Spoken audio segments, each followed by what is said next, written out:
Hello everyone, welcome back. So in this video we are going to discuss about law of conservation of linear momentum.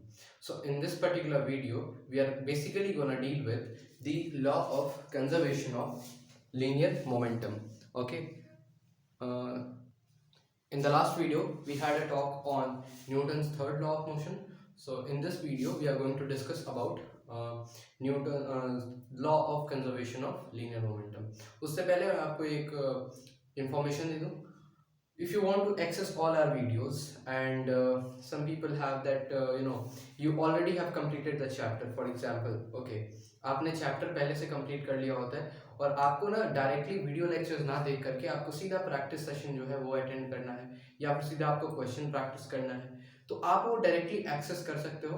There is a link in the description that is actually a link with that will open and will it has number of links. So there is a chapter name, chapter का नाम है, कौन सा आपको content पढ़ना है उसका link है. अगर आप कंटेंट को प्रैक्टिस करना चाहते हैं, क्वेश्चन प्रैक्टिस करना चाहते हैं, तो बगल में वहाँ पे लिंक है, आप वहाँ से भी प्रैक्टिस कर सकते हैं. So this is an it's an effective method कि आपको क्या चाहिए, आप क्वेश्चन प्रैक्टिस करना चाहते हैं या फिर आप वीडियो देखना चाहते हैं, तो आप दोनों वहां से देख सकते हैं. Okay, do access that, it is in the description. Okay, so let us start today's topic. So today's topic is law of conservation of linear momentum. So let me write it, law of conservation of, let us write only momentum, only of momentum. Okay, now what does it mean? What does law of conservation of momentum means? See, now it says that for example, let us say this is a particle and this is a particle, this dust is a particle. If two particles are moving under an external, if no external force act on them, अगर एक system है, हमने एक system consider किया है जिसमें दो bodies हैं, only two bodies, and there is no external force on those two bodies, then under action and reaction, you have already studied what is action, what is reaction via Newton's third law of motion. So when no force act on a body, when they come under mutual action and reaction, what happens is their total linear momentum gets conserved. So what is this statement? Listen to it very carefully. If no external force is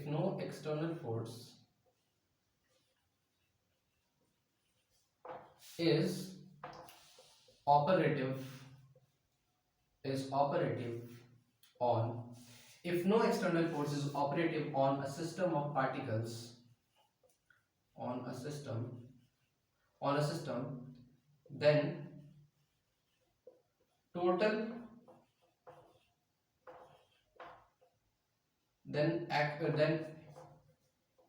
in mutual action and reaction, the total momentum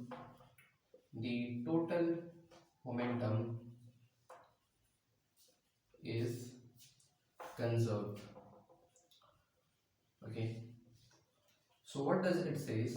Like if no external force, किसी भी अगर body को, किसी भी दो body को आप consider करिए, अगर उस पर कोई एक्सटर्नल फोर्स नहीं लगता है, तो वो एक बॉडी जो एक सिस्टम में होता है, जब वो म्यूचुअल एक्शन रिएक्शन में आएगा, मतलब दोनों जब एक दूसरे पे फोर्स लगाएंगे in opposite direction due to each other, then this action and reaction forces will be equal.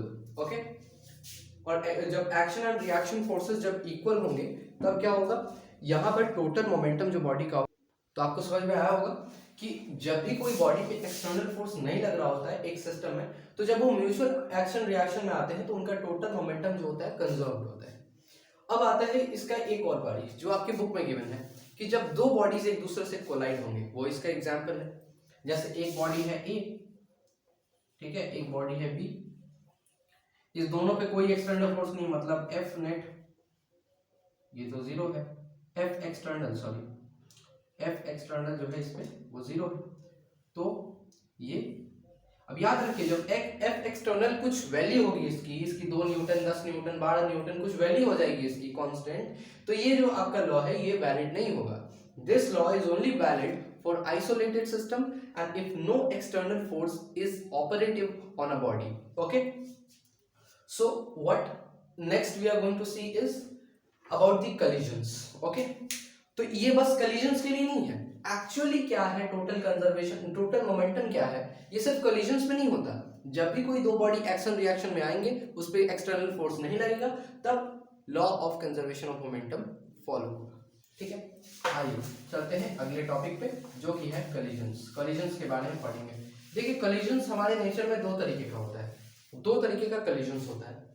ठीक है, तो कलिजन्स क्या होता है, टकराव आप समझते हैं। तो कलिजन्स भी दो तरीके के होते हैं हमारे पास, एक होता है इलास्टिक कलिजन, और एक होता है इन इलास्टिक कलिजन। ठीक है, दोनों को समझ लीजिए, आपको थोड़ा सा टॉपिक को रिलेट करने में थोड़ी सी आसानी होगी। इलास्टिक कलिजन क्या होता है, अ कलिजन in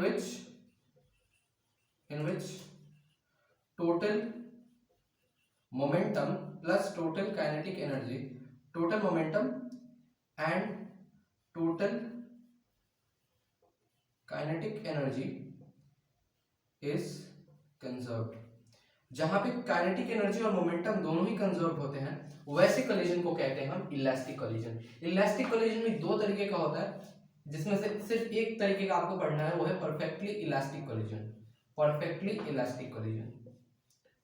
ठीक है, परफेक्टली इलास्टिक का मतलब आप समझिए, दो बॉडी है, ए बॉडी इसका मास है m, ये बॉडी है b, ये दोनों एक्शन और रिएक्शन में आए। ठीक है, इसकी बॉडी m, ठीक है, और लेट से इसका वेलोसिटी था अराउंड, चलिए दोनों का मास सेम है, हम इसका वेलोसिटी ले लेते हैं 10 मीटर पर सेकेंड और इसका ले लेते हैं 12 मीटर पर सेकेंड। ठीक है, तो होता क्या है in perfectly elastic collision, that perfectly elastic collision में क्या होगा, दोनों का वेलोसिटी एक्सचेंज हो जाएगा, ठीक है, दोनों का वेलोसिटी एक्सचेंज हो जाएगा। फिर भी आप जब टोटल मोमेंटम कैलकुलेट करोगे तो आपका जीरो ही आएगा। ठीक है, आप करोगे तो पुराना वाला ही कंजर्वेशन ऑफ मोमेंटम पे आप पहुंच जाओगे, जीरो नहीं आएगा, सॉरी। जब आप इन दोनों के बीच का कंजर्वेशन दोनों के बीच का आप जब मोमेंटम निकालोगे, जब मोमेंटम का डिफरेंस निकालोगे दोनों में, तो सेम आएगा वो। ठीक है, तो आप समझ रहे हो मैं क्या बोल रहा हूँ। 10 इंटू एम करोगे 10m, 12 इंटू एम करोगे 12m, 10m प्लस 12m कितना हो गया, 10m प्लस 12m, सेम होगा 12m प्लस 10m, वही चीज है।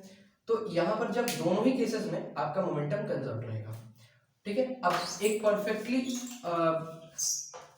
एक आते हैं इन इलास्टिक कोलिजन में। अब इन इलास्टिक कोलिजन का यहाँ पे कोई काम नहीं है, फिर भी आप जान लीजिए इन इलास्टिक कोलिजन होता क्या है, जहां पर मोमेंटम इज कंजर्व, जहां पे मोमेंटम तो कंजर्व होता है but kinetic energy is not conserve, जहां पे काइनेटिक एनर्जी कंजर्व नहीं होता है। तो कुल मिला के बात यह है कि हम लोग अभी इलास्टिक कोलिजन के बारे में बात करेंगे। इन इलास्टिक कोलिजन पे क्वेश्चन अगर आएंगे तो उसको ही प्रैक्टिस कर लेंगे। अभी हमारा मेन मोटिव होता है इलास्टिक कोलिजन का। अब चलिए, अब आते हैं आपके बुक में जो प्रूफ दिया हुआ है, अगर दो बॉडी कोलाइड करते हैं तो उनका मोमेंटम कंजर्व होता है, तो उसके लिए हम एक्सप्रेशन को यहाँ पे डेराइव करेंगे। एक बात याद रखिए आप, इस एक्सप्रेशन को हम डेराइव करेंगे। ठीक है, मैं दोबारा ऐसे क्यों बोल रहा हूँ, बिकॉज बहुत लोग कहते हैं कि हम इसको प्रूफ करेंगे। People say that they will prove this law of conservation of linear momentum, but let me tell you one thing, these laws like law of conservation of momentum, law of conservation of mass, law of conservation of energy, these laws are fundamental laws of nature, this cannot be proved. Okay, so law of conservation of momentum और law of conservation of energy ये हमारे nature के fundamental laws हैं। आप in laws को prove करेंगे via experiments, not via theoretical proof. ठीक है, एक्सपेरिमेंट से ये लॉ प्रूफ होंगे, एक्सपेरिमेंट से ये डिस्प्रूव होंगे, लेकिन आप इसको थियोरेटिकली प्रूफ नहीं कर सकते, आप इसको डेराइव कर सकते हो। प्रूफ और डेरिवेशन में अंतर होता है, आपने मैथ्स में पढ़ा है। अब चलिए स्टार्ट करते हैं। ये आपका बेसिक सा एक इंफॉर्मेशन था जो मैंने दे दिया।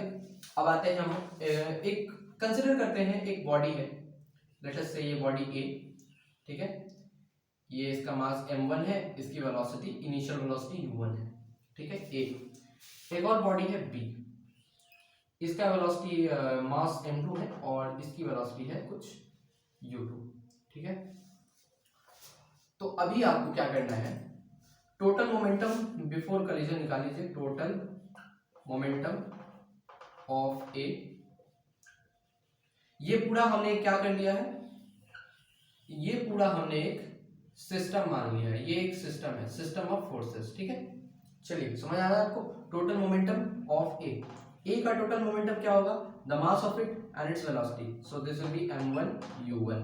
Total momentum of B, total momentum of B, this will be equal to m2 u2, ठीक, m1 u1 m2 u2। समझ आ गया आपको।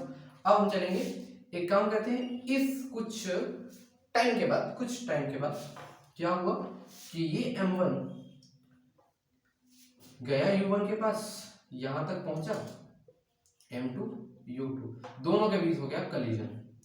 अब कॉलिजन हुआ तो आप बताइए, ये वाला फोर्स इसके ऊपर लगाएगा और ये वाला इसके ऊपर फोर्स लगाएगा, so u1 changes to, initial velocity किस में बदलेगा, final velocity v1, and u2 changes to v2।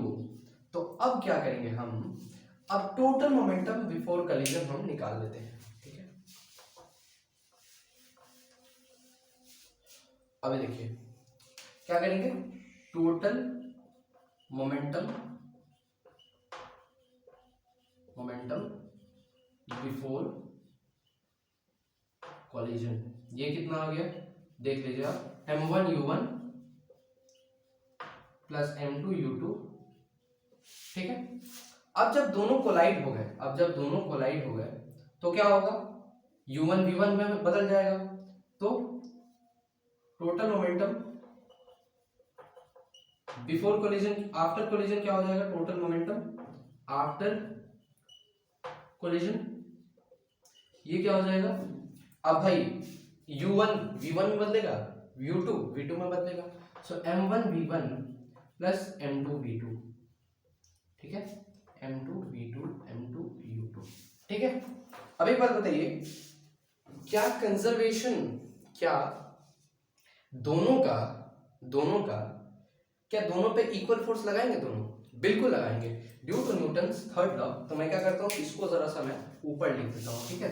अभी मैं क्या करता हूँ, ये सब आप समझ गए हैं, तो मैं ऊपर यहाँ पे लिख देता हूँ दैट टोटल, मैं P से डिनोट करूंगा मोमेंटम को, टोटल P बिफोर